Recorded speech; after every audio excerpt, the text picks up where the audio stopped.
my secrets, nothing more. I checked the drawers, I checked the spikes, left me hanging in my Nikes. Last night we tore up the town, now my wallet's not around. Call the cops or play it smooth, pay my debts and start anew.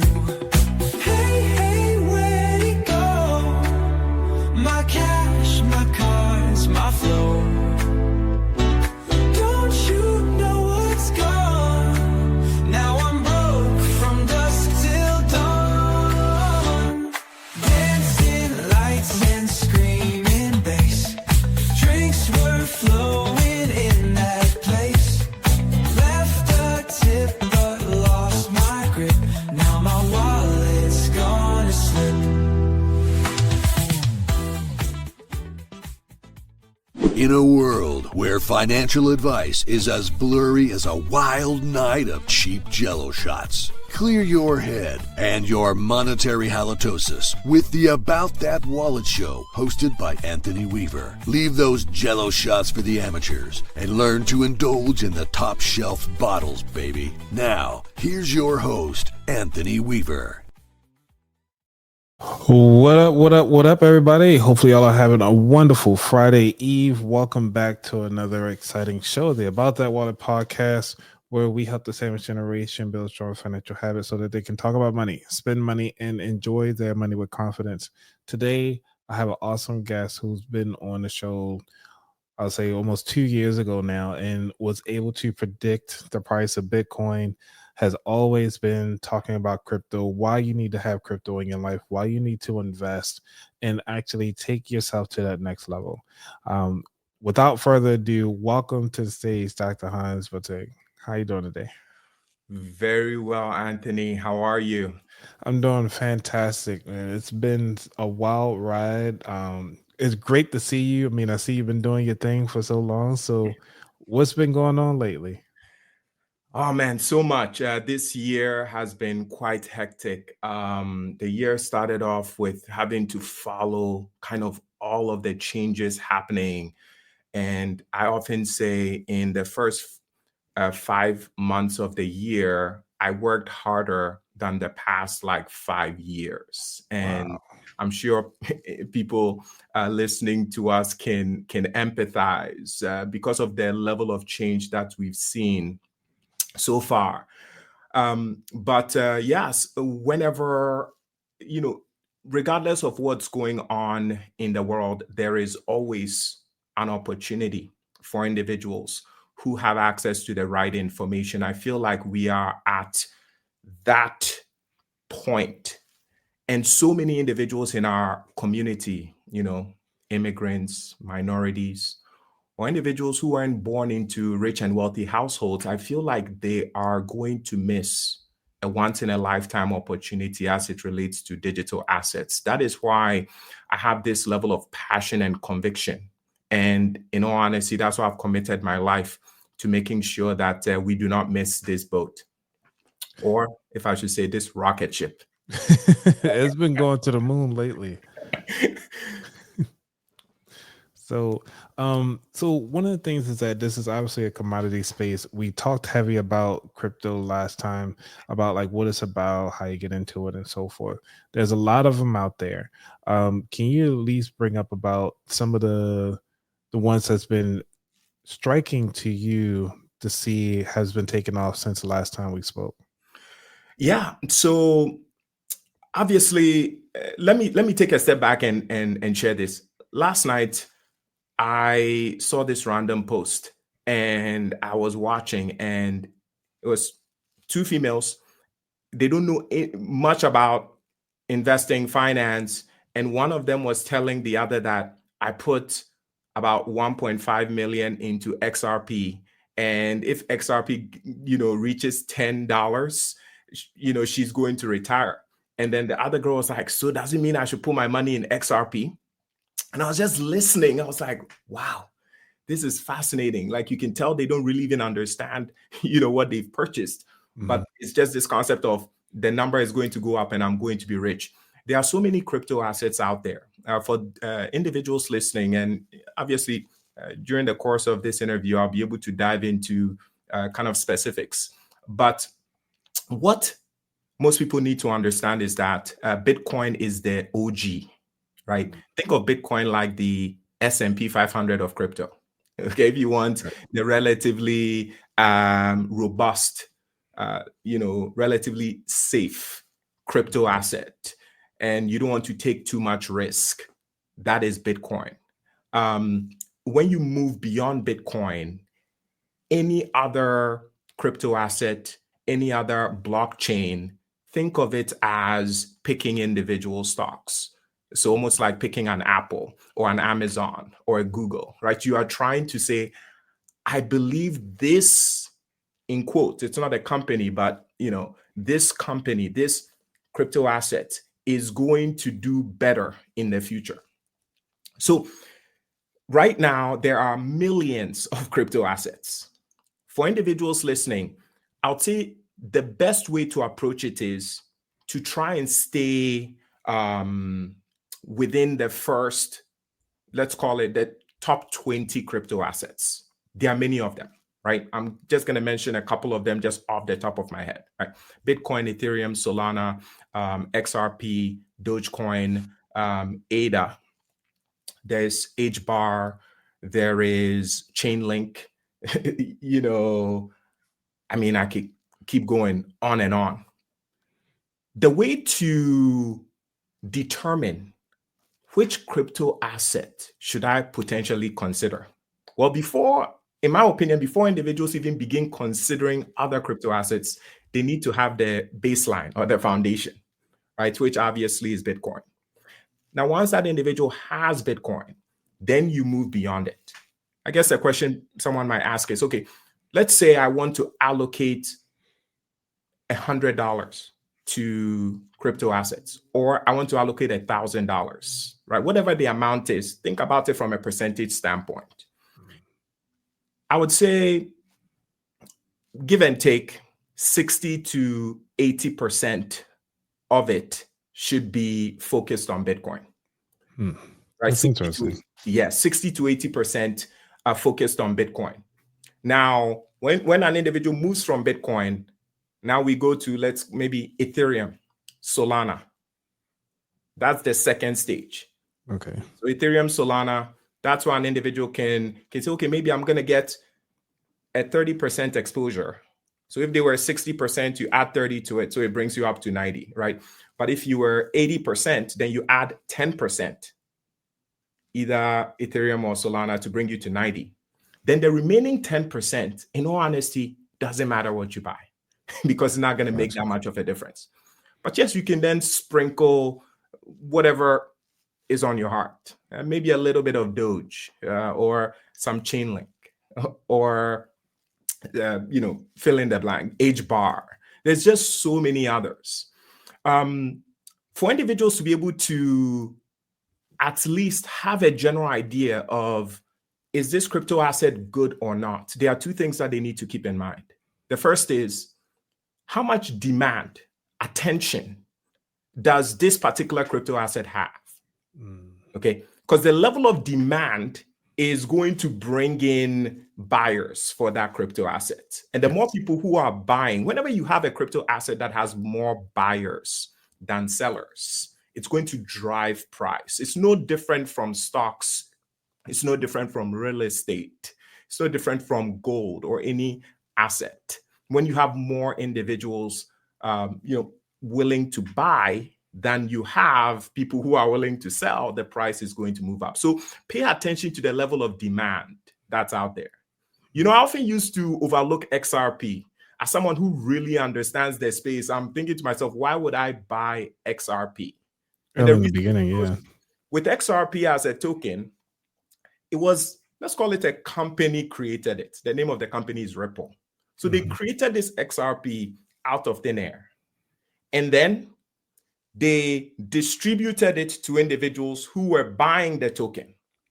So then the company just gets to keep the money to themselves, right? So I believe the company holds like 50 to 60% of all XRP.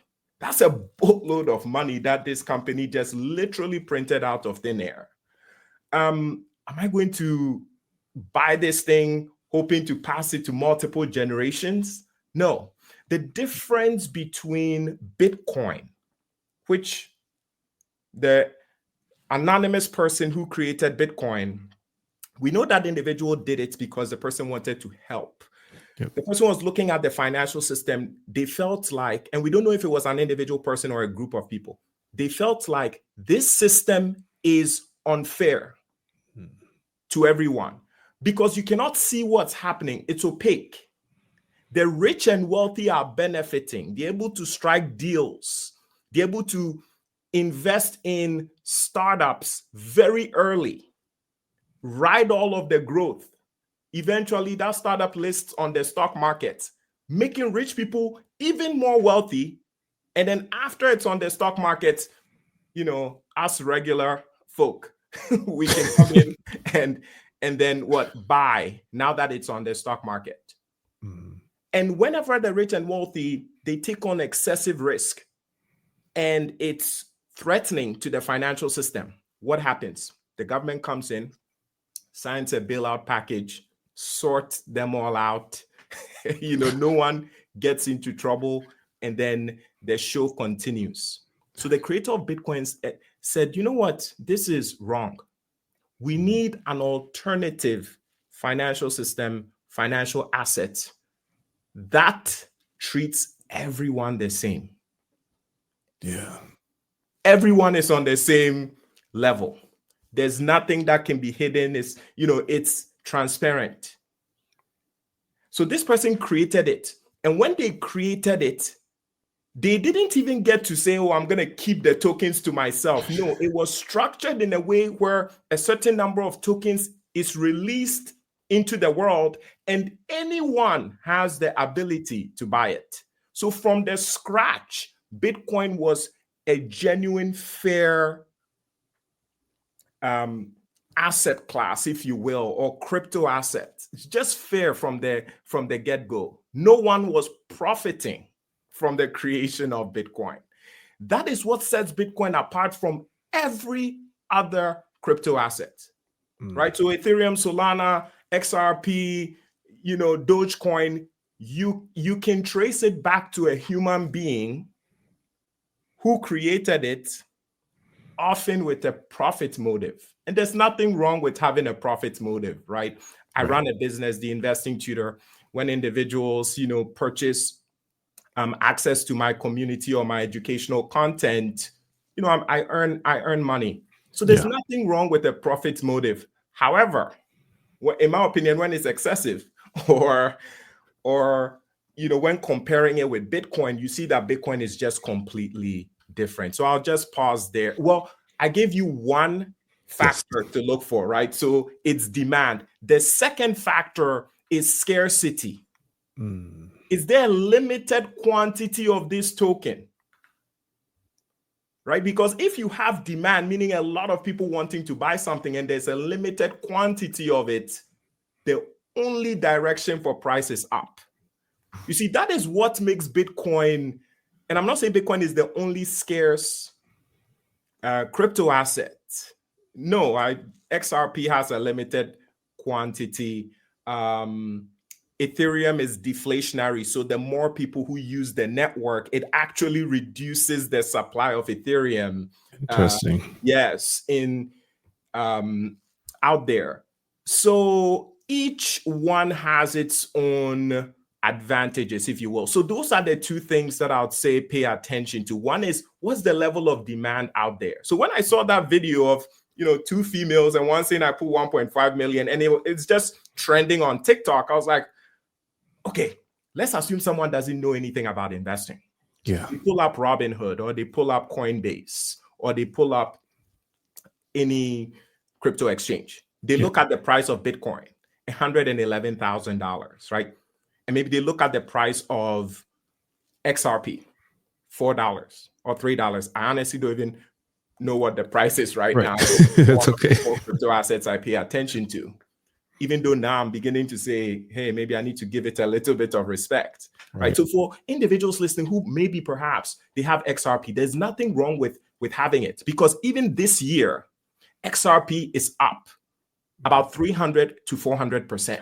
What? Yes, yes, Wow. Okay. absolutely. Right. Okay. Bitcoin is up, give and take about 25%.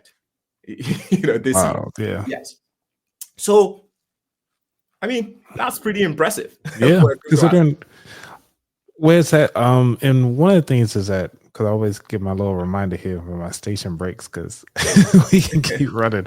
I do want to take a moment. Thank you, everybody who's here right now.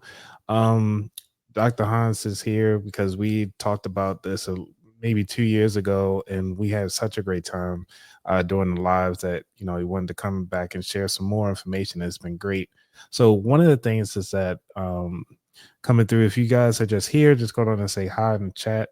We're going to say hi to the people that are here who I told everybody, if you can't make it, leave a message in the chat. So thank you, Virgil, for leaving some questions. We're going to get to those a little later. Hey, Lisa, J Stocks, awesome channel. If you haven't got a chance to check it out. What's going on, Roderick? And let's see who we got. Pastor Chris.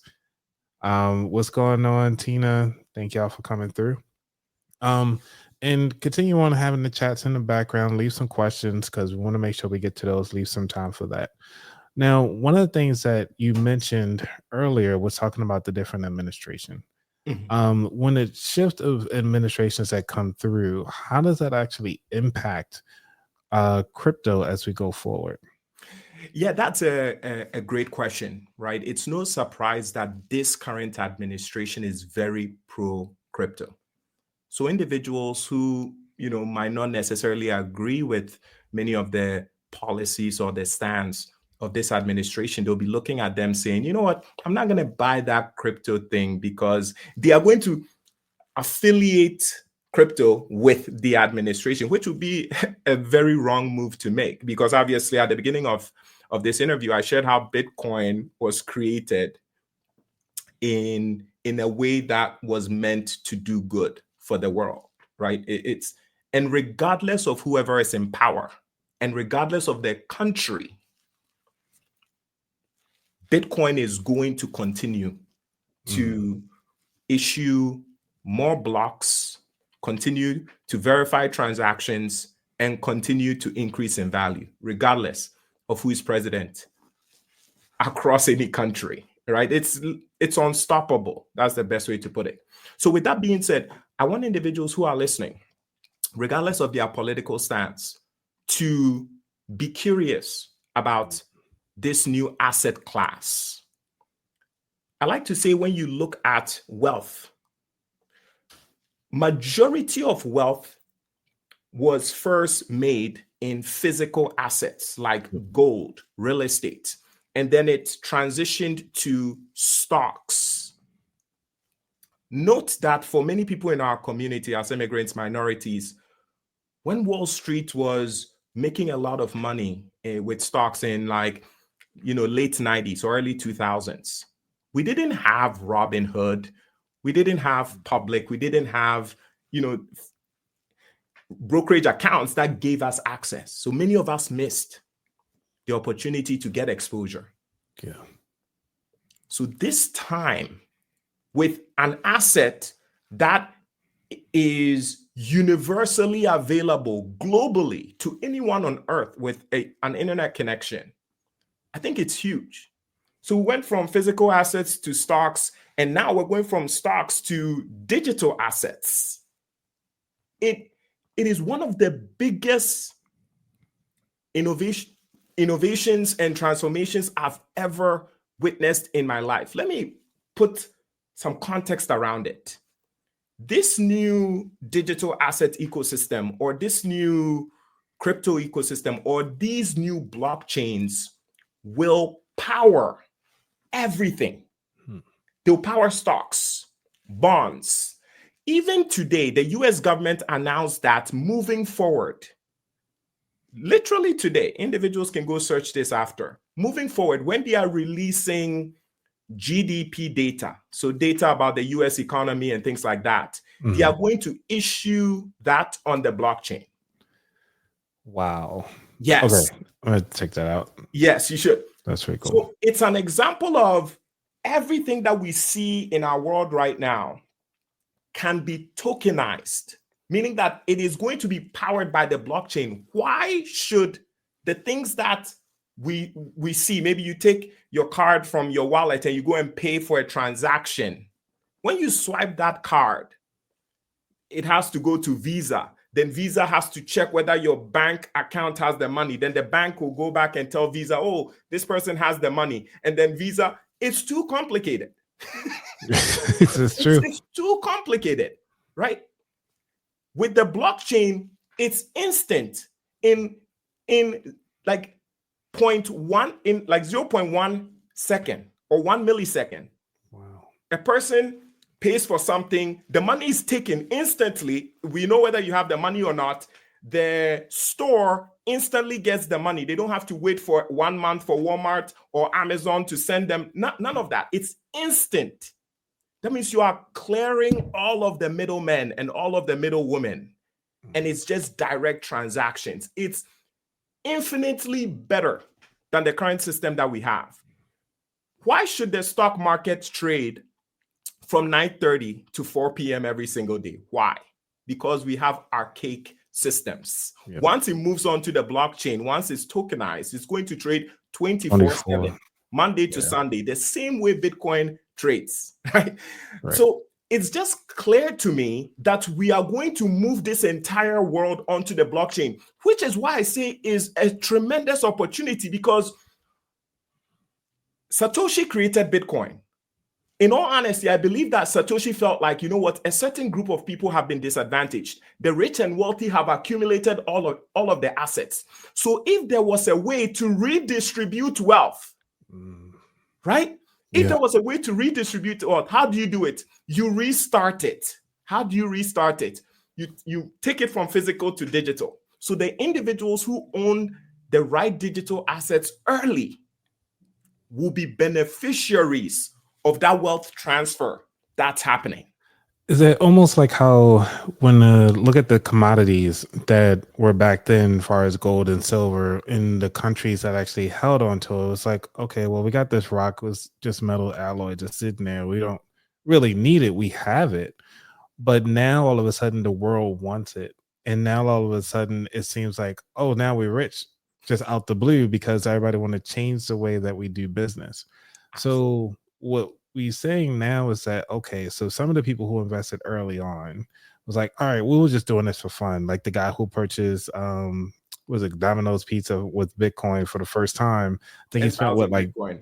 Yeah, ridiculous. And then all of a sudden he got his pizza and everybody thought it was crazy. Like, what is this thing? Now all of a sudden it's like, you know, he's crazy now for spending that amount. But at the time it was useless because nobody really saw the value in it. So now everybody's starting to see the value. Okay, let's try to get into it. So there was a question that just popped up, which makes sense. Perfect timing for this question. This is coming from Melinda, which says, you know, pretend I know nothing. What is the blockchain? So the whole concept of blockchain is because of Bitcoin, right? Bitcoin pretty much invented the idea of blockchains. So let's take those two words, block and chain, right? A block is just, think of it as an Excel sheet of transactions. So one person sends an amount of money to a wallet. So your wallet is going to have a certain identification number and another wallet is going to have an identification number. So one wallet sends money to another wallet. So a transaction happens. The way that and before I explain blockchain, I just want to give individuals a general idea of what's going on. So every 10 minutes, the Bitcoin blockchain puts together all the transactions that's happened between one wallet to another, right? And then it puts it together in a block. So it's like a block of transactions. Then those transactions are verified. And you might be wondering, who are the people verifying the transactions? Anyone can verify a transaction. You just need to have the right computing power and the right systems to be able to verify the transaction, right? That's also what makes Bitcoin unique, because there isn't a company somewhere that is powering this network. Anyone can power the network, right? So block is just series of transactions that's happened over a span of time. Typically, it's about 10 minutes. When those transactions are verified, right, they can never be changed. You cannot say, I didn't send the money to that wallet. Well, you click send. Yeah. And it's encoded on the blockchain. You cannot reverse it, right? So when the transactions are verified, that's one block. And then it chains it or links it to another block, which then starts, okay, the next 10 minutes, the transactions that's happened. This person is sending money to this person, or this person is sending an NFT to that person, or this person just purchased the car. So now there's a verifiable digital proof that they purchased the car. So they are the owner of the car. Oh, this person just purchased the house. Right. All of what I'm saying is not necessarily happening at scale now, but it's going to. And all of those transactions that are in a block, they are transparent and available for anyone to see. So blockchain, block of transactions linked to whatever the new one is.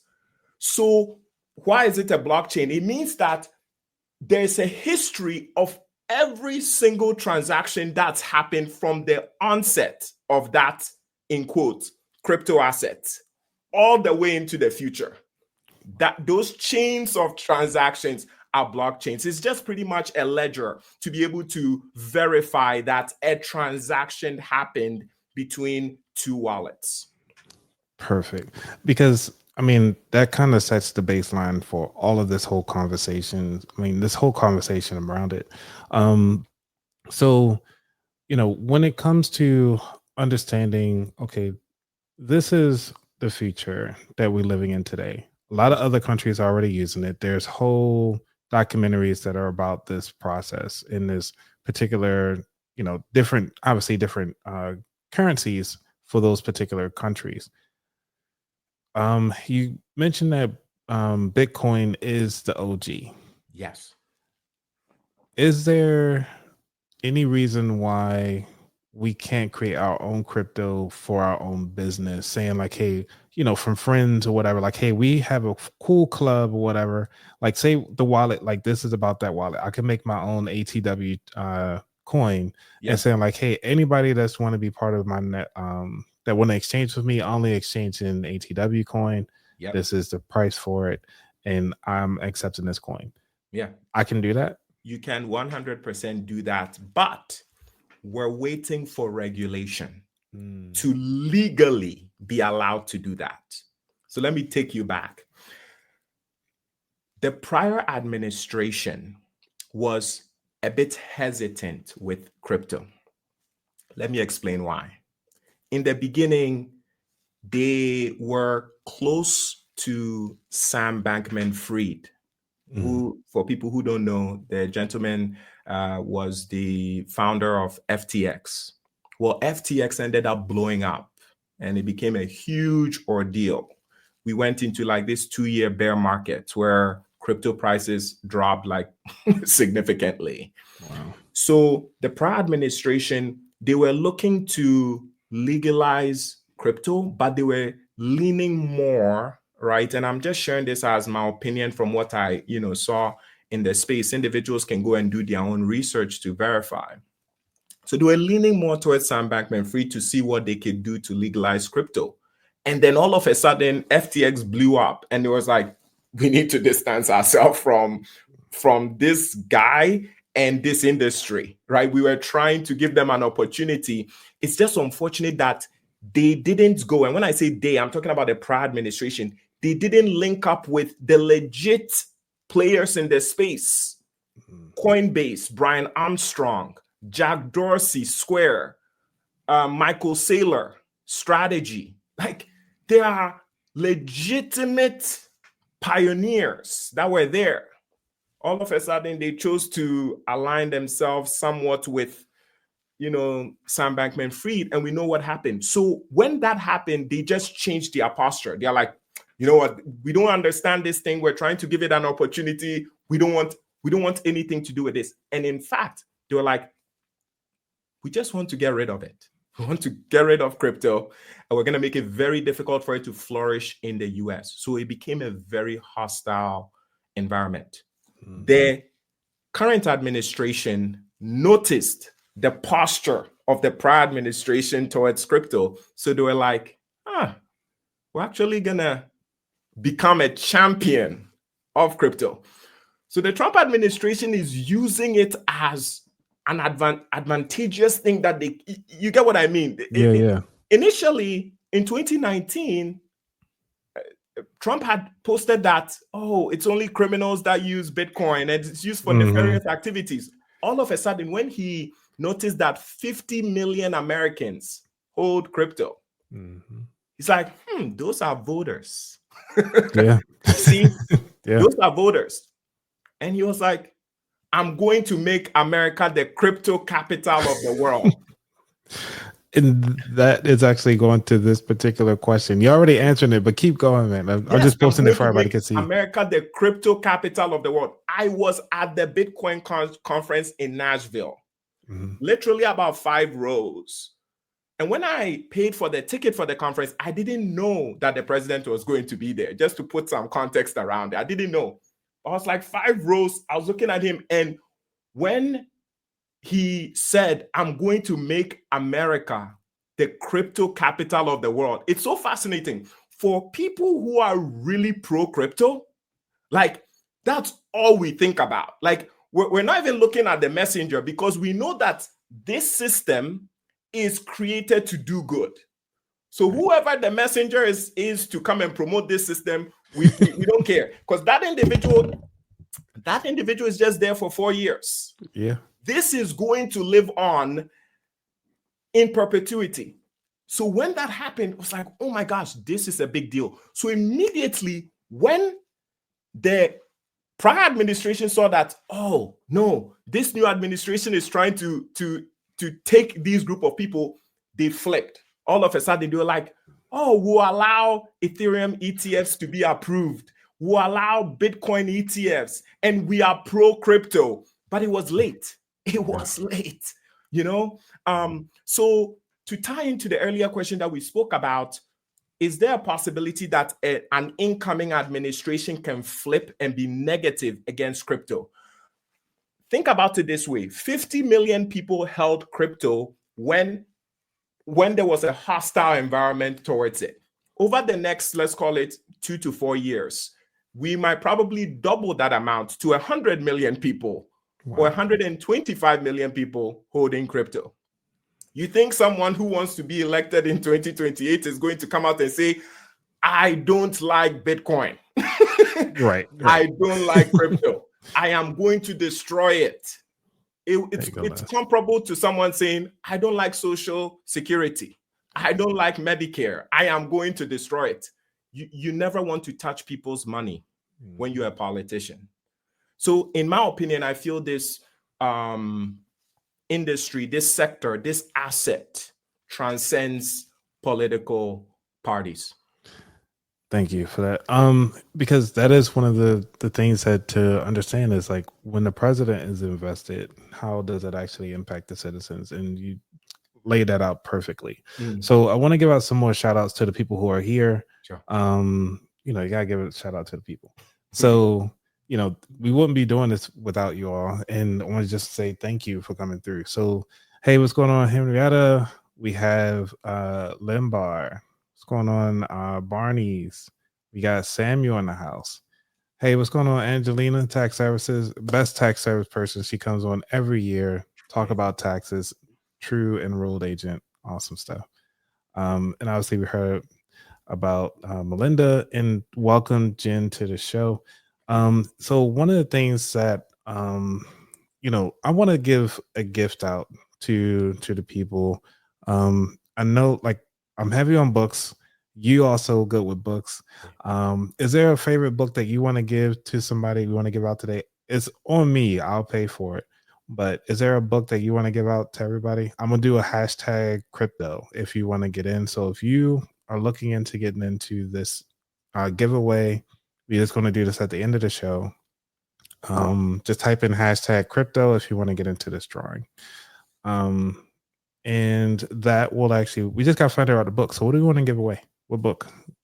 I'll say the Bitcoin Standard. Ooh, I never heard of that book. The Bitcoin Standard, yes. To give a little bit of a summary of what the individuals can expect, that book is a required reading for anyone who's interested in truly understanding Bitcoin, digital assets, because it explains, most individuals who haven't done the work about Bitcoin, they will look at it and say, oh, what makes Bitcoin valuable, right? Right. What makes it valuable? It's just a string of numbers sending something from one wallet to another. Why is Bitcoin $100,000? Where does that value come from, right? Yeah. But when you read that book, you learn that money is an abstract concept. Back in the days, they used to use seashells and glass beads as money. And this is even making me emotional because African countries used to use glass beads as money. And when Europeans came into Africa and they saw that Africans were using glass beads, the Europeans knew how to manufacture identical beads. So they went back, manufactured the beads, came back into the country, and they used those beads to buy all the assets from the local people. Wow. Yes. Right. So the thing about money that you don't want is you don't want money that anyone or some random person can create. That makes sense. Yes. So once you begin to understand the history of money, okay, what makes gold?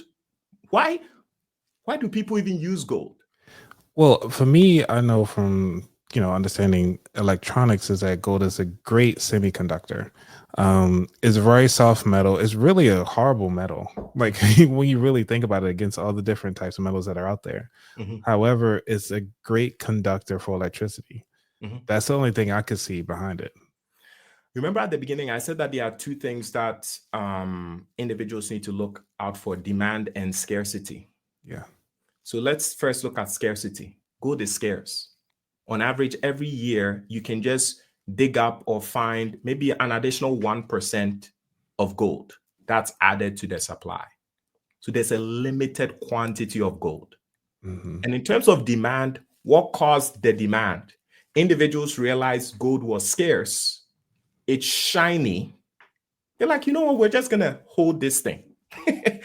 And instantly, gold became money, something that became a store of value for individuals. And the US was on the gold standard, meaning the US pegged its currency to gold up until 1971, when the US realized that, you know what, we are saying that we pegged our currency to gold, but we don't have enough gold if countries were coming to us saying, hey, we want the gold. Here's your currency. We want the gold. So Nixon announced in 1971 that we're taking the US off the gold standard. What does that mean? It means that the dollar doesn't have to be pegged to gold. And the government can print the dollar at will, right? So individuals are looking at real estate. You ask the average person, why do you buy real estate? Well, because it goes up. Why is it going up? Why is real estate going up? Most people think, oh, it's because it just goes up. No, it's going up because governments print more money.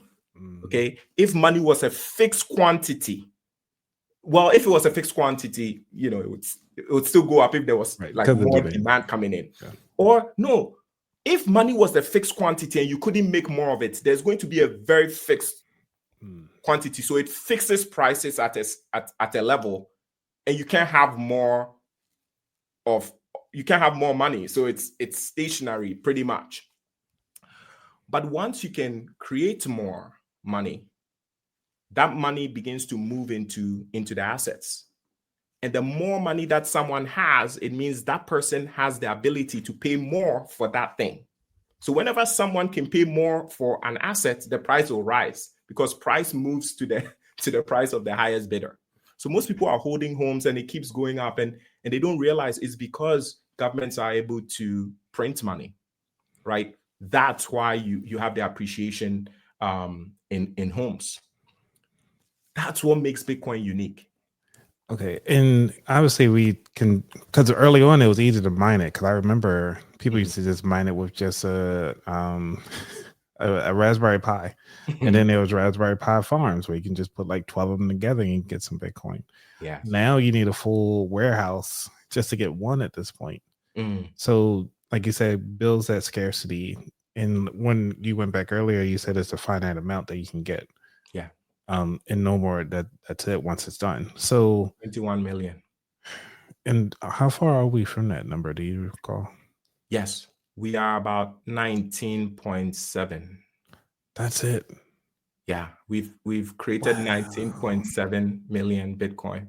So we are left with maybe about 1.3 million that will be created over the next 100 and something years. Jeez. Mhm.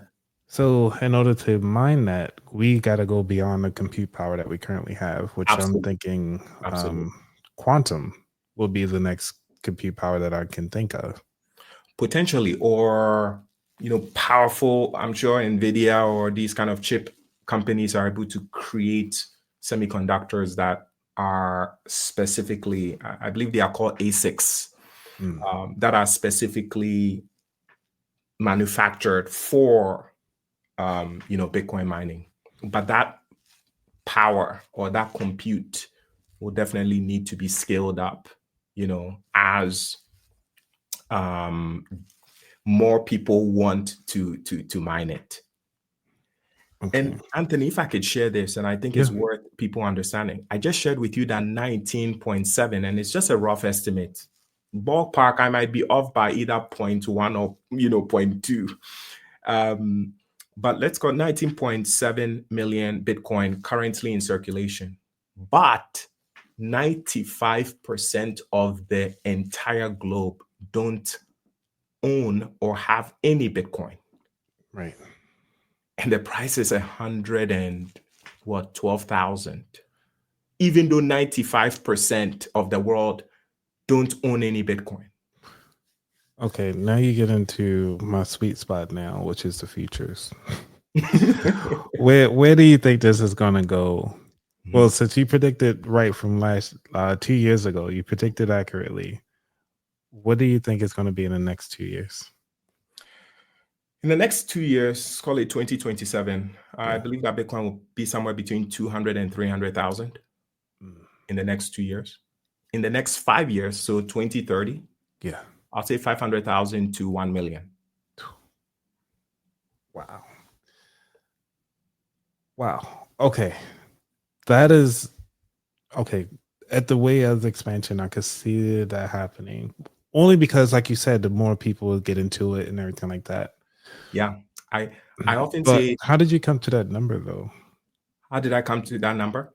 You just look at the exponential growth of Bitcoin. So I study Bitcoin a lot. On average, every day, generally, I spend about 4 to 5 hours studying markets. Of that 4 to 5 hours, at least 2 to 3 is spent specifically on digital assets. And I've been doing this since like 2016 for context. Wow. So I might be breaking things down in a very simple way, but it's a lot of information that I have taken in over the course of the years. In 2017, when I started to buy Bitcoin, it was $1,000, and I was playing around. I'll buy a few $100 here because, I'm now understanding this thing. It's almost like you are playing. Then in 2020, you're like, oh man, this thing is really good. It's life-changing. Then 2022, you're like, where can I get money? Where can I get money? Like, oh, that old 401k is sitting there. How do I roll it over? Be able to buy like, ETFs, or like you begin to think, how do I get money? Like anyone who has spent about 5 years at least, right, studying this asset, you go from playing around, let me just buy a few things here, to like you are running around understanding the importance. So often when I share about Bitcoin or this digital asset space, I want people to borrow my passion and borrow their years of studying and learning about this asset, so that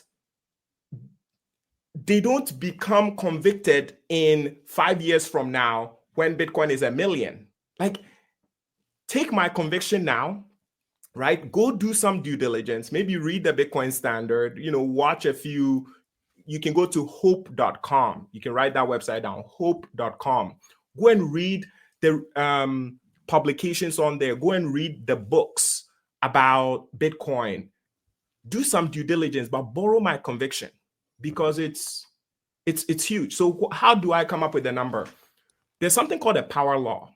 Apparently, you are able to track with mathematics how much growth certain animals can have, or how much growth a city can, like how a city can grow over time in terms of its population and all of these things. You are able to apparently statistically figure it out. So it's called a power law.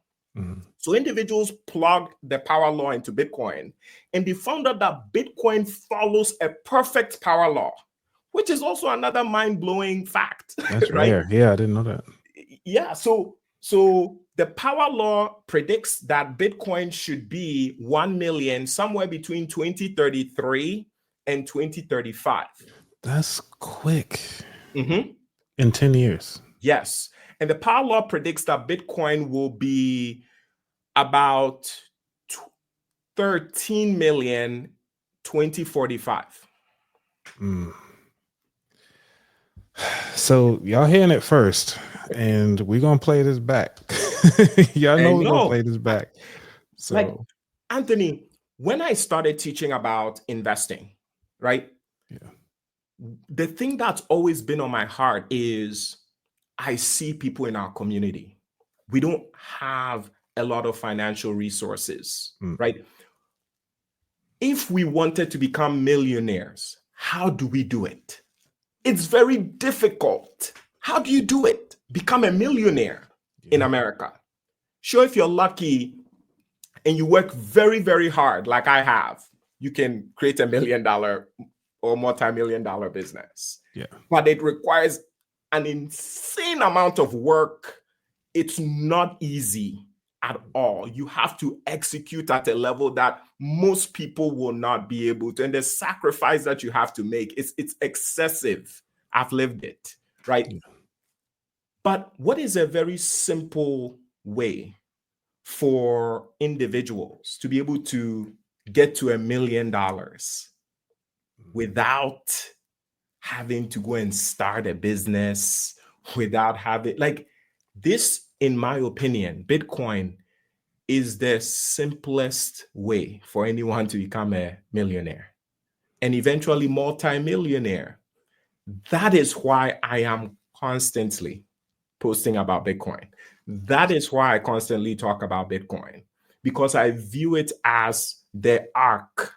When we think about it in the context of Noah, I view it as the ark that is saving us from the inflation that is all around us, from the economic disaster, from the exploitation of individuals who are well connected and they have boatloads of money and they are striking their side deals. Bitcoin is that ark that takes us, to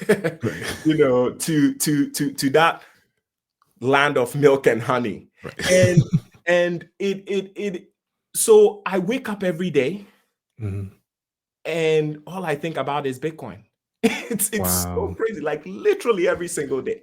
I remember one day I was walking around and I was like, wow. Imagine, Anthony, an announcement came beginning of this year, I think somewhere between February and May, that Coinbase has been added to the S&P 500. Okay? Yeah. So now, all of a sudden, everyone who is anti-crypto, it doesn't matter that you're anti-crypto, you own crypto. Yep. Okay, you own crypto. Coinbase is the S&P 500. Yeah. Hello. Right. Like it's happened. A month ago, Square, which is Jack Dorsey's company, added to the S&P 500. So now you have two companies that are predominantly crypto companies. Yeah. Anthony, I want you to write this down, and the individuals listening. The moment you hear that MicroStrategy, which is Michael Saylor's company, or strategy, ticker symbol is MSTR. MSTR. The day that you hear MicroStrategy has been added to the S&P, game over. Let me explain why. Okay.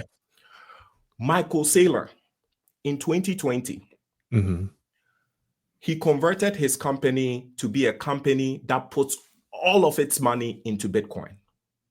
So Michael Saylor he was investing in Apple, Facebook, Google, Amazon in 2009 because he believed that a digital wave was happening and it was going to demonetize libraries. It was going to demonetize songs. This was Michael Saylor saying this in 2009. Obviously, no one believed him. So he put about $10 million into Apple, Google, Facebook, these companies, Amazon. And 10 years later, that 10 million was 100 million or 200 million. And he sold all of those stocks and put all of the 200 million into Bitcoin. What? Yes. So that caught my attention. Like I said, when you are studying Bitcoin, as you begin to see certain things, it increases your level of conviction because you're like, I'm here worrying about the few $1,000s I'm putting into this thing. And like someone just put 200 million. Right. So he put 200 million. Then he went to his company because he's the founder of the company. He owns majority share. And he told his board, go and study Bitcoin. And then we're going to come back, discuss it. So the board did that. They came back and they took all of the company's cash, 500 million, bought Bitcoin. Wow. Then he went to borrow 250 million. On top of his company, bought more Bitcoin. Then he issued bonds, corporate bonds, 500 million, bought more Bitcoin. Like all of this happening somewhere between 2020 and let's call it 2021, 2022. That's a quick turnaround with that much cash. Yes. MicroStrategy was worth $1 to $2 billion when they started buying Bitcoin. Today, it's $120 billion company. Talk about flipping, man. Okay, rolling in cash. Yes. Now, 3 weeks ago, MicroStrategy now qualifies for the S&P 500. So the big question is, will they let them in? That is a great question. That is a great question. Before we move on, I'm going to throw in a quick commercial. Sure. Then we're going to go straight to answering questions because there's a lot of questions coming in, and I want to make sure we end out the rest of that, and then we can go ahead on and do the do the drawing. So this it'd be about like a minute, like 30-second thing. If you just want to grab some water or something like that, we can go and knock that out. So let me go on and throw in my commercial if I can find my stuff. Some of y'all who've been watching that show, y'all know about it. This one, if I can find the thing. Okay, this is a little trivia. It's just a minute long. If you want to grab something. All right, and we'll be right back. See you soon.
welcome back. Welcome back. I had to pour myself some kombucha because I mean, man, this is great stuff. Awesome opportunities coming through. So I just want to share with everybody where we at right now and how many people are into getting this book. So I'm gonna share this tab so you all can see where we standing. If it shows up to the stage, there we go. So we got 25 people that are in right now. So if you haven't already, type in hashtag crypto, it'll automatically add your count. You only get one entry. So if you already typed in crypto once, it got you. So you don't have to keep doing it. Just to let you know. So we're just gonna start diving into, while people just type in the word crypto to be inside the drawing. I'm gonna go through some of these questions here. We want to go from the top because you started hitting on it, and some people are repeating this question. Which is, if you don't, this is coming from our Virgil. She says, if you don't have much money to invest, should I even think about crypto? And also, what mistakes do beginners usually make when they trying to invest in crypto assets or other assets in uncertain times? It's fascinating. In my opinion, crypto and digital assets should be what individuals who don't have a lot of money should invest in, right? Interesting. Yes, think about it. I think about wealth as a race. Mm-hmm. And predominantly for immigrants, minorities, we are not even running in the race yet. Like, we haven't really started building wealth. Individuals are far ahead, years ahead, centuries ahead, oftentimes, right? Mm-hmm. So you think about it as you are the starting line and you are about to start running, okay? Are you going to be copying what the people who have been running for hundreds of years or 10 years or 50 years, are you going to copy what they are doing and be moving at the same pace as they are moving? How are you going to make progress, right? You need something to accelerate your growth so that you can begin to move quicker and faster, right? So it's just fascinating. So often, and I say this as someone who spent a lot of time, years studying this industry, I get very frustrated, and I don't hold it against financial educators. I really don't, because obviously I've done the work, right? I get frustrated when individuals are leaning into this space because they are saying, buy an S&P 500. Okay, sure. Someone has $100. They buy an S&P 500. Mm-hmm. Congratulations, their $100 is now 110 a year later. Woohoo! Generational wealth. What about $1,000? The 1,000 now has an extra $100. 1,100. Woo! Gonna be multi what? 100 years. I say it not to make fun, because something that I really think about, right? Mm-hmm. But I just shared with you that Bitcoin was $1,000 in 2017. So that individual who put $1,000 into Bitcoin in 2017, they would have $112,000 today. And God willing, let's assume I'm right, and in 2030, Bitcoin does hit, I said 500 to a million. Let's say it hits $1 million by 2030. The $1,000 is now worth $1 million. What other financial vehicle can do this? Like, there's none. I can't think of any. Yeah. Exactly. With that being said, once again, people don't have the level of conviction that I do, so they cannot go all in, right? In 2020, 2022, 2023, when I was looking at Michael Saylor putting all of his money in, did I put all of mine in? No. Back then, I was 50%. 50%, right? Today, I'm 90%. You saw the light. Yeah, today I'm 90%. But Michael Saylor will say, what are you doing, right? And where's the other 10%? The other 10% is in AI, which is a whole different, different topic. So if you don't have money, in my opinion, educate yourself, but get exposure, right? What mistakes do beginners usually make when trying to invest in crypto? They buy whatever they hear on social media. They look at the price of the crypto asset to determine what to buy, right? Like XRP, maybe it's $3 or $4. So let me put my money there. Once again, nothing wrong with XRP.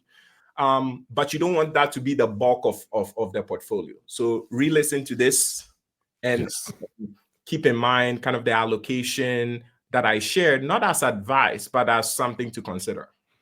Got it.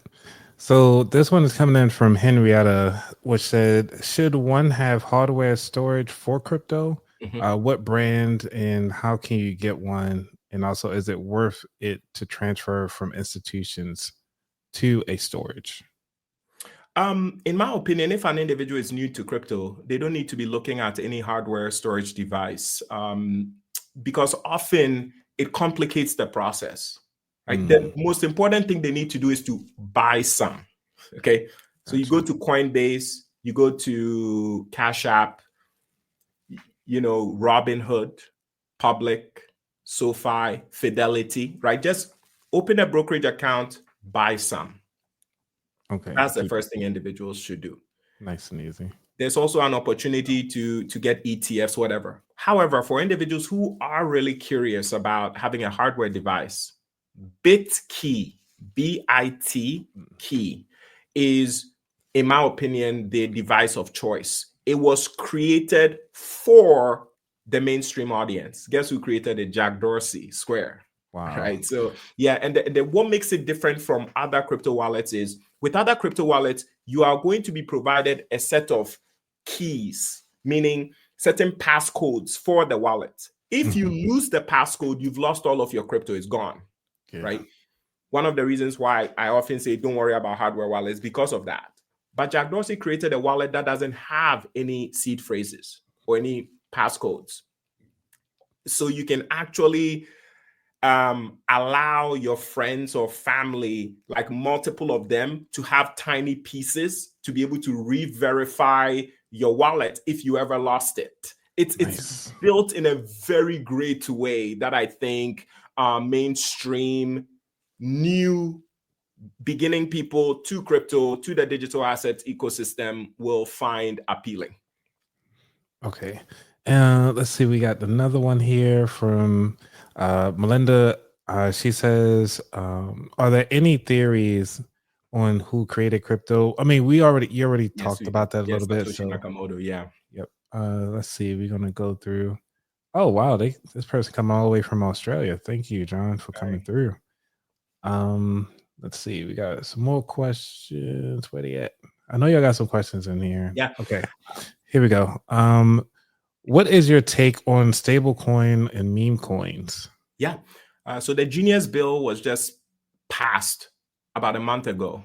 And the Genius Bill, what it does is it tokenizes the US dollar. So for the first time, the US government has passed a law that allows the dollar to run on blockchains.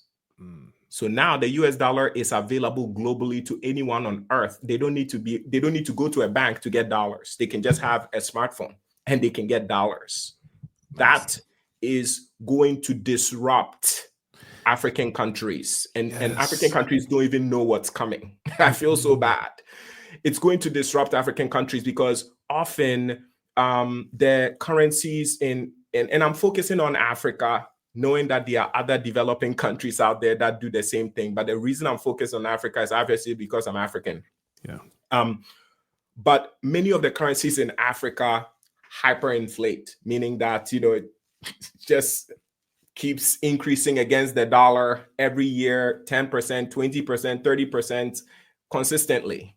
Well, if people can now save in dollars and they don't need to go to a bank, they don't need to talk to anyone to access that dollar, right? Yep. Yeah. I'm not working hard and keeping my money in a random currency that people are going to print when I can just put it in the dollar, right? So stable coin, tokenized dollar. Meme coin is, what's the word that I'm going to, it's for fun. It's a joke. It's fun, community, vibes, right? There's nothing there. There's nothing of substance there. It's just a vibe, right? For example, the president, before he became president, he launched a meme coin. It's Trump coin. Yeah, right. Trump coin. So vibes. I know it's funny, but think about it. Okay, this person is going to be the president of the United States. He launches a coin and he's about to institute positive regulation for crypto assets. Yeah. What is he planning for that token? Mm, Right? right. Exclusivity. Yeah. What's he planning for that token? What if certain stores, we're not there right now. What if stores say that if you are purchasing something with Trump token, we give you 20% off? I see where you're going at now. Yeah. But even if you think about it, they technically, a lot of the stores already had these things. Because like if you think about like Chuck E. Cheese, you always had those physical coins. You buy into it, whatever currency you have, you get the coins to utilize only in that store, and that store only. Kohl's Cash is one of them. Think about like all these other programs that people have because you shop there. Whatever coin you use, you're gonna get. This is Taylor Swift can release a coin. Beyonce can release a coin. The reason they haven't is because there hasn't been the rules and regulation. But now we're going to have it. There's a bill going through Congress right now. It's called Clarity Act. It's expected to pass before the end of the year. By the way, the Genius Act was supported by both Republicans and Democrats. Wow. It's not only a Republican thing. It was Republicans and Democrats came together. The majority vote. Oh, they can come together for this, but not everything. They came together for the Genius Act, which was the tokenization of the dollar. They will likely come together for Clarity Act. And people might be like, how come? How come for this topic of crypto, Democrats and Republicans are coming together? I want people to pay very close attention to what I'm about to share because it's incredibly important. Okay. Now, I'd like to share. I'm going to pull this up side by side so people can see this in real time. Sure. That this act is actually here. Yeah. So it's right there. He's not lying about it. So continue. Go ahead. I'm sorry. Yeah. So we shared how this new administration saw the opportunity that they could have with the crypto vote. So they just leaned heavily into taking advantage of that. Well, Coinbase and other crypto companies pooled their money together and they created a political PAC called Fair Shake. And they raised $200 million for the last election. And Fair Shake is not Democrat, it's not Republican, it's just pro-crypto. And they didn't want to support the presidential election. So the money was just going towards Congress and Senate. So this is what Fair Shake does. If you are anti-crypto, they push money in your district, run ads against you so you lose. Yes. So evil. If it's not evil, it's just it's business. It's just pro-crypto. Right? Okay. It's not evil. It's pro-crypto. If you are pro-crypto, they push money in your direction, you win your election. So there was this huge race in the Senate. There was a gentleman, his name is Sherrod Brown, Ohio.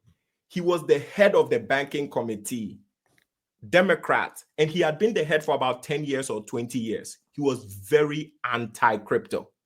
He didn't even, like Brian Armstrong, CEO of Coinbase, will schedule a meeting with him. Never took his meeting ever. So they pushed about $50 to $70 million specifically for the Ohio election. Sherrod Brown, a high-level 10 to 20-year senior ranking Senate banking official versus Bernie Moreno, a newcomer, took him out. Wow. Yes. Okay. Sent waves throughout the entire political ecosystem. Crypto is here. Yeah, I hear you. We got Angelina. She put in here from 718 Tax Services. How quick can we become millionaires with Bitcoin? So that's the thing. I don't want individuals to think about it as a quick thing, right? In all honesty, and I don't typically give advice, but if I was giving advice to someone that I really care about, I'll say buy Bitcoin with money that you don't need so that you never have to sell it, right? But how quickly can a person become a millionaire with Bitcoin? It depends. Let's say you buy one Bitcoin right now. And by the way, I don't think everyone needs to have one Bitcoin. And the truth is, only 21 million people can ever have one Bitcoin. So, so think about it. America has 300 million plus, resident citizens. Only 21 million can ever even have one Bitcoin. Not to mention the entire world, like 8 billion people. Only 21 million people can ever have one Bitcoin. So one Bitcoin is like a luxurious goal to shoot for. In my opinion, I think individuals should aim for 0.1 Bitcoin, 0.1. 0.1. Okay. So whatever the price of Bitcoin is, you do 10% of that price. Make it your goal to get 0.1 Bitcoin. So let's assume we're looking at 0.1 Bitcoin, not one, right? If you're looking at one Bitcoin, my estimate is sometime 2030, 2033, we should see $1 million Bitcoin. Earliest is either 2029 or 2030, 1 million. But maybe around 2040 or 2042 or 2043, we should see $10 million Bitcoin. And I'm saying this as if it's certain, but I want individuals to know it's just a projection, right? Yeah. So the individuals who buy 0.1 Bitcoin today, it might be about $11,000 or $10,000. So 2040 or 2042, when Bitcoin hits 10 million, 0.1 would be worth $1 million, right? I see. So Bitcoin is about a thing of patience. And here's another thing that I want to quickly share, Anthony.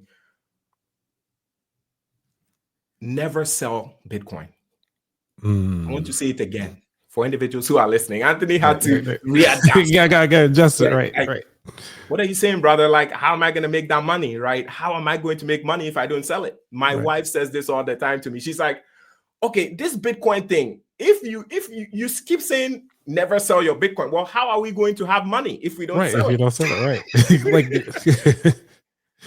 Let me share a secret with you that probably 99.9% of the individuals listening don't know. But people in my community do know this. Anthony, you can borrow against Bitcoin. Yep. I'm familiar. Well, at least I'm familiar with it. So you are part of the 0.1. You're part of the 0.1. If you want, you can ask in the chat, how many of you know that you can borrow against your Bitcoin? Right. How many y'all answer in the chat? How many of y'all know? How many of you know you can borrow against your Bitcoin? And let me even take it a step. Even though, Anthony, you know you can borrow against your Bitcoin. Yeah. Do you know that loan is approved in 12 seconds and the money is instantly deposited into your account? First, your crypto account, and you can wire it into your bank account in 24 hours. Now that I did not know. Yes. And you don't need to put any personal information. You don't even write your name to get access to that loan. You don't need your address. They don't care whether you have a job. They don't care what your credit score is. Instant. Once you have Bitcoin, you are guaranteed to get that loan. Wow. You can borrow up to 85% of the value of your Bitcoin. So if someone had $10,000, they can borrow up to $8,500 against their Bitcoin. See, I knew because we got Angelina in here. She can correct me if I'm wrong, but usually loans are not considered income.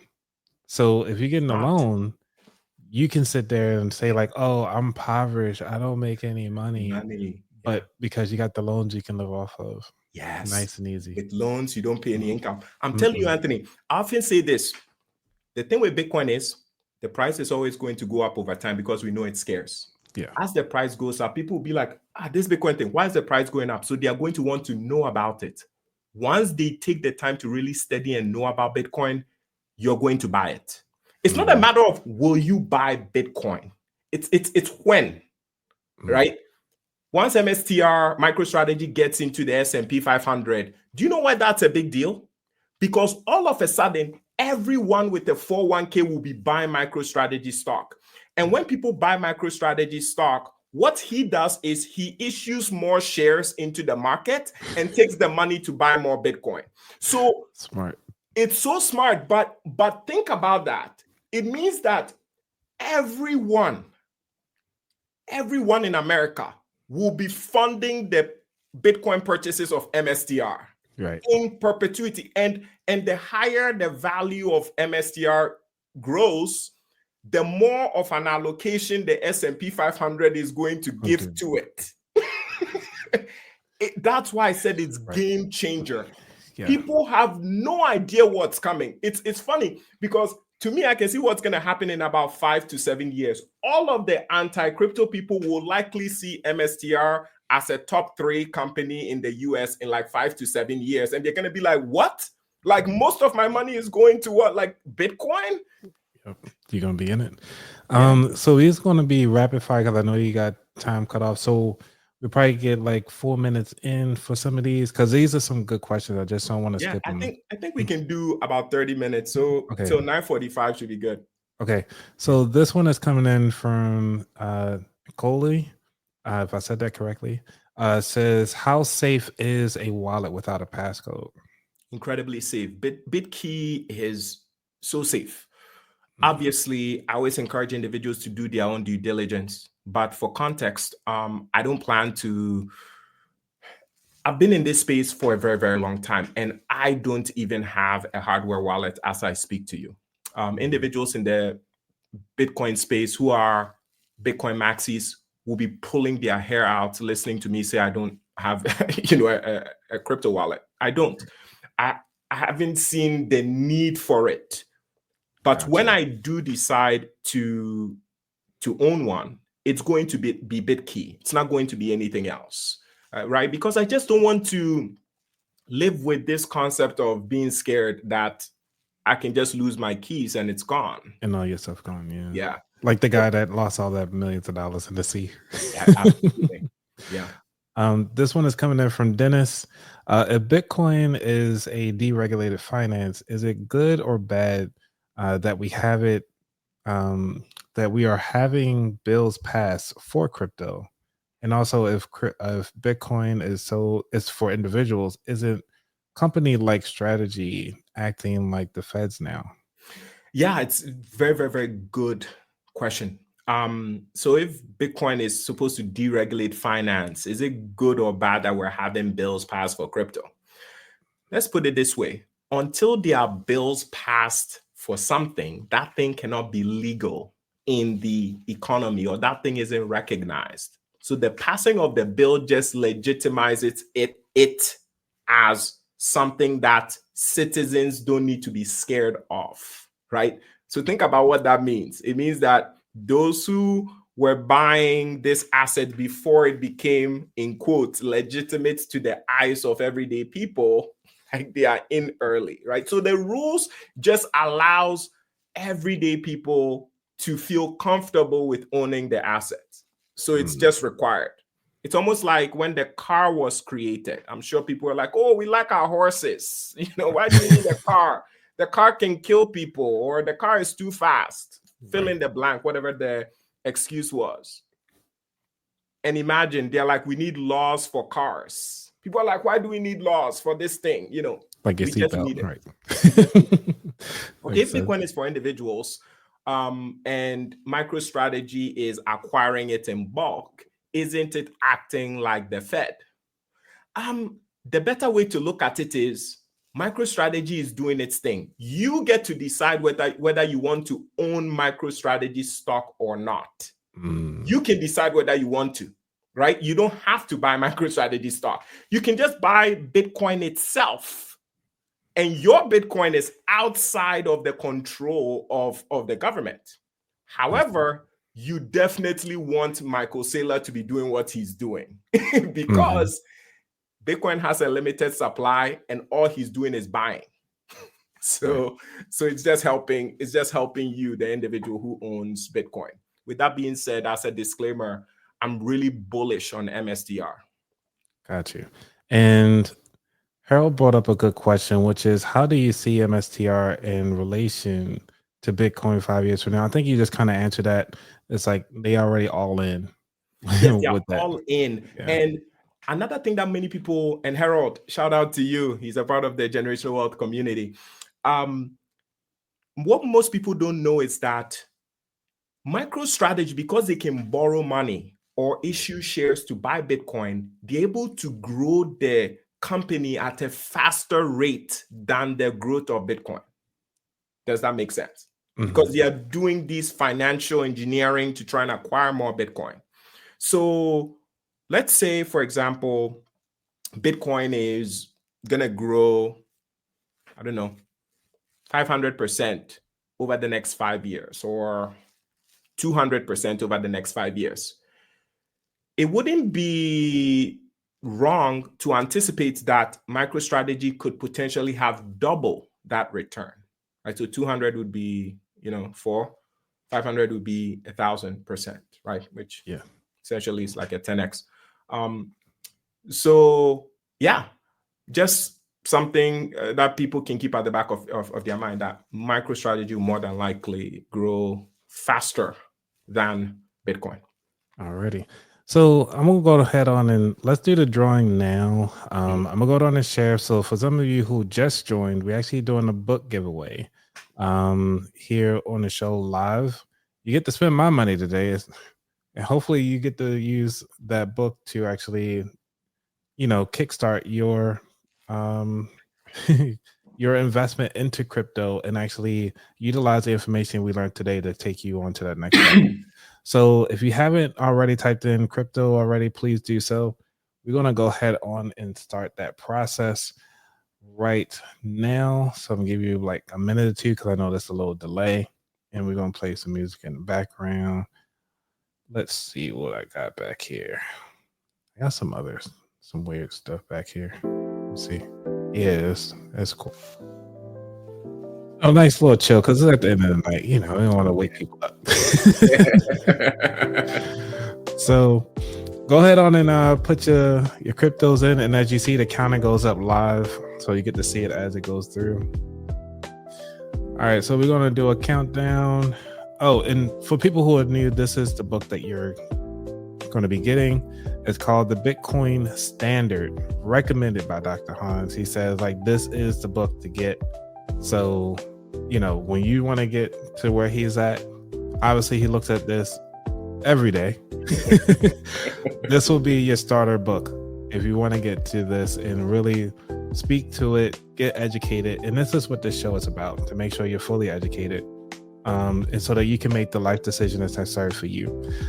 Alrighty, so y'all not spending Dr. Hans' money, y'all spending my money. All right, let's go. Alrighty, who is the winner of this? Who's going? JJ. All right, congrats, JJ. Let me give you some round of applause. Congrats to JJ. So JJ, what I need you to do is to send me an email at anthony@aboutthatwallet.com. All I need is either an address, or if you have an Amazon box that's near you, go ahead and shoot me that Amazon box name. If you're not familiar, I think you can actually just select your location, and it will actually tell you which Amazon box is near you. And then I'll have it sent to that particular box. Usually it's at like a 7-Eleven or what's the name? 7-Eleven or like a grocery store or something like that. So you can always get it. So congrats to JJ. Do you think we should give away another book? I was going to say I wanted to do one for myself. So Okay. my Instagram page is at the Investing Tutor. So similar to you. Yep. Obviously, because Amazon is able to ship to the US, it's simpler to do this giveaway for individuals in the US. So for my most recent post today, Anthony, if you can scroll up a bit. This one here? No. The one below that. Okay, this one. Yes. So this one, I posted it today. The first 10 people to comment. So if you're in the US, first 10 people to comment on that post, I'll go ahead and DM you and I will mail you out a copy of the Bitcoin standard. So first 10 Wow. people to comment Go on. ahead, oh, y'all better run over. The first 10. Yeah, first 10 people to comment on the post will get the Bitcoin standard. Okay. Yep. So And just go to my page, the investing tutor on Instagram, and just comment on the video that you see on the screen. yep. And look for the one where he's wearing the burgundy red shirt. Yes. So it's first one. Dr. Sav, you're driving. Well, Dr. Sav, you always on my. I mean, we chat all the time. Yeah, We can work something out.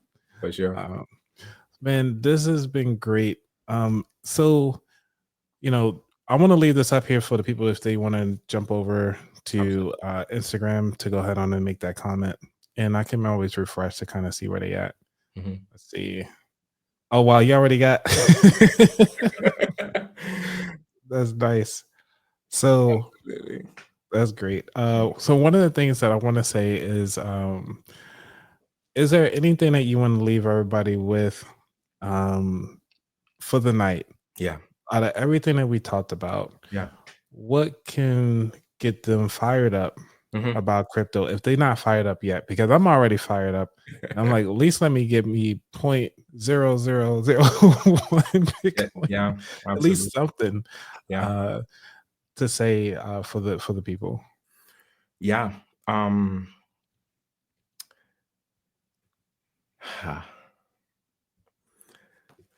I want people to really feel and know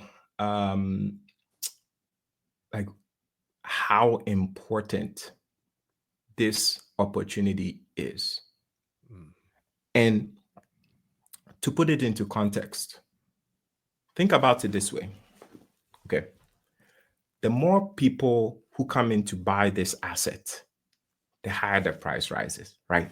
Yeah. So we've had close to a decade of no legitimate rules or regulation around this asset. So it's only like individuals who've done the work that have been buying. Now, as the laws come into place, you're going to see now 401ks can buy this asset. Pensions can buy this asset. I wouldn't be surprised if one day the US government is like, you know what? Social Security is underfunded. We're going to put some of the money into Bitcoin, right? Or the US government needs a way to be able to figure out its debt situation. So the US, by the way, this is also a law. It's called, I forget, the Bitcoin Act. Like the US wants to buy Bitcoin. And this is not even like a law from the president. This is a law going through Congress, the Bitcoin Act. It's at the Senate right now. They want to buy 1 million Bitcoin. Wow. Yeah. So pensions, they're going to have endowments. Like eventually you're going to have countries. The way that Bitcoin works, anytime someone who doesn't have Bitcoin sees the price going up, they feel massive FOMO. Yeah. I can guarantee you that a lot of people don't care about Bitcoin. They probably will keep ignoring it. But I can guarantee you when it hits 1 million, 1 million, everyone is going to wake up. Be like, oh my gosh, 1 million? And at that time, they're going to be hearing that it's going to 10. And you're going to see large amounts of capital being pumped into it. And at that time, it's going to be deemed less volatile. It's a long way of me saying that I have just never in my life seen such a clear opportunity Yeah. for individuals in our community to just focus on buying one asset, okay? Get exposure with money that you don't necessarily need. Just let it compound, let it grow. So yeah, that's pretty much I think about it all the time. I'm like, wow, most retirement accounts don't own Bitcoin. So They once don't. they unlock that, tons of capital.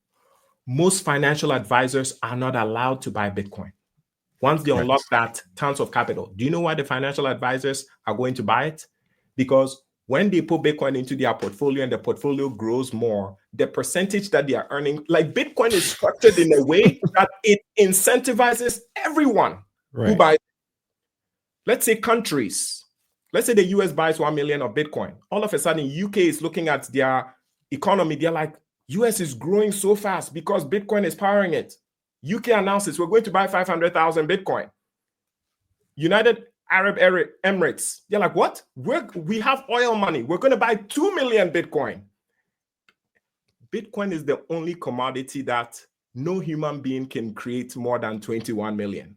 So while countries are battling with each other, how many they can buy, going to be laying on a beach somewhere, probably in Ghana, West Africa,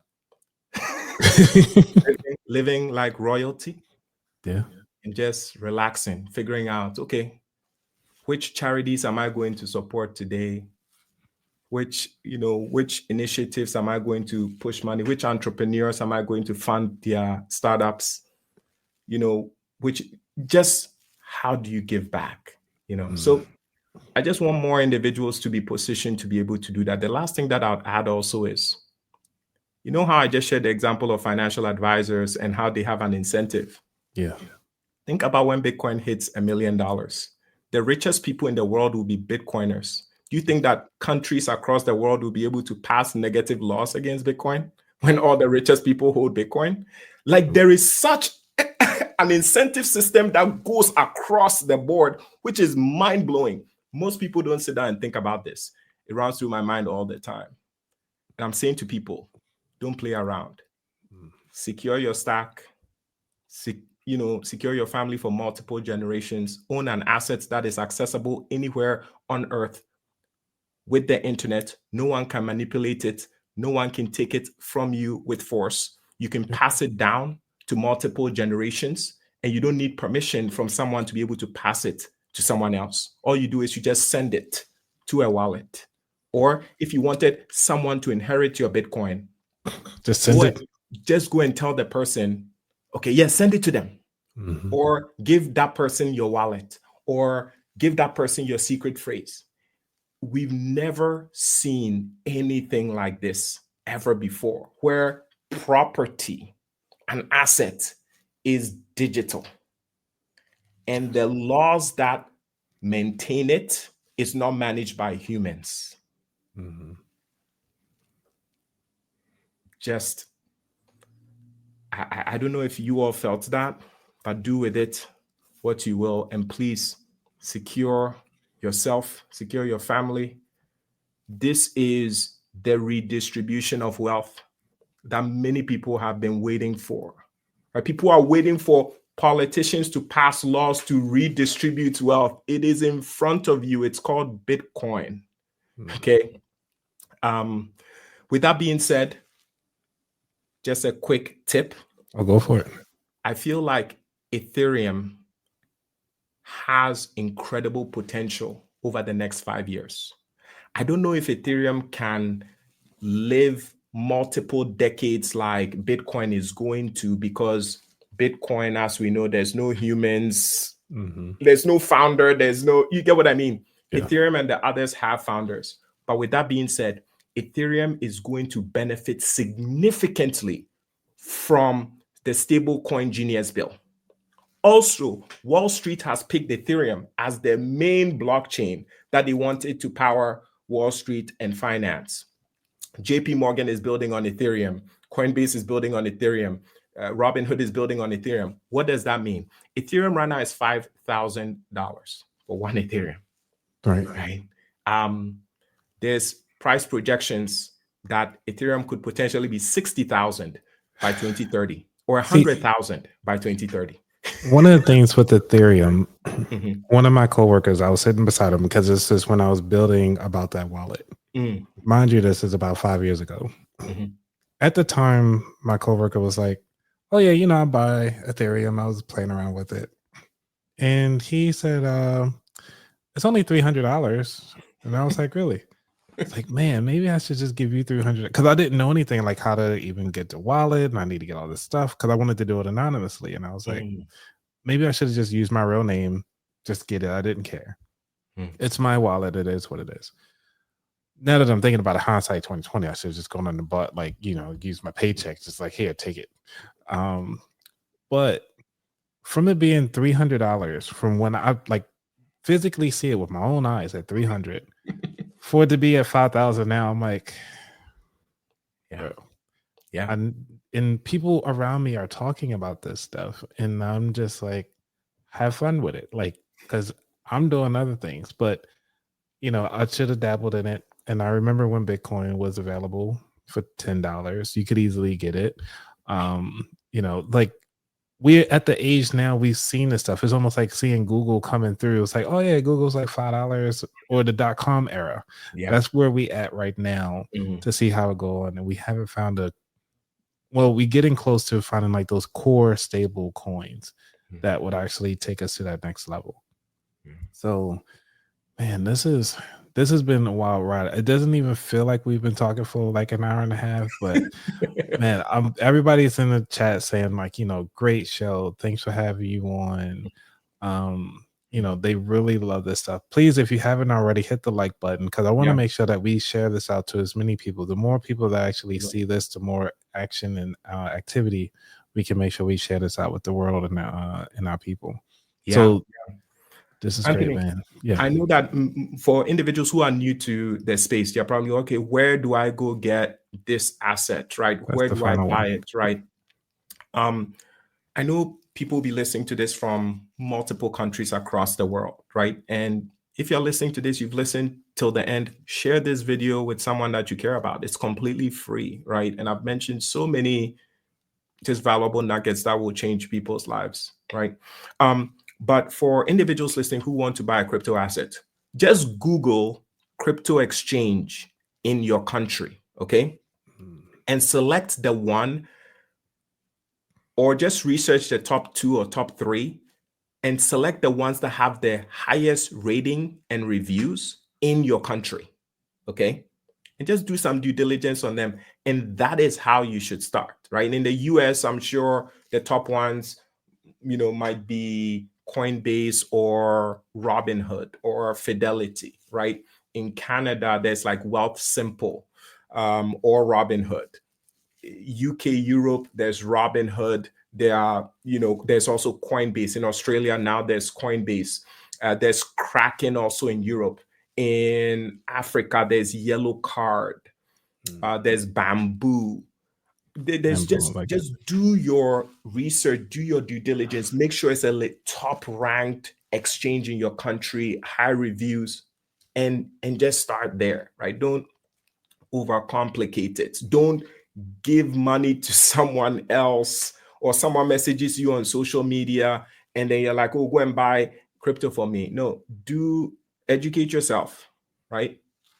Do your due diligence and kind of go from there. And for individuals who just kind of want to know more about what I do or the community that I have, you can go to my website.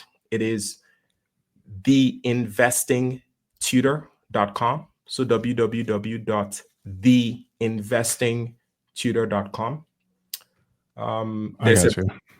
There's a preview of the Generational Wealth Program, which is available on the website. So individuals can preview the GW program. And yeah, that would be a great start to get a feel for, if this is something that you want to invest more in terms of becoming a part of the Generational Wealth family, learning, and just building generational wealth for you and your family. This is awesome. And Dr. Hans, thank you so much for coming through with your time, your effort, your energy, and giving back to the community as always. I can't thank you enough for everything that you do and continue on to push the narrative.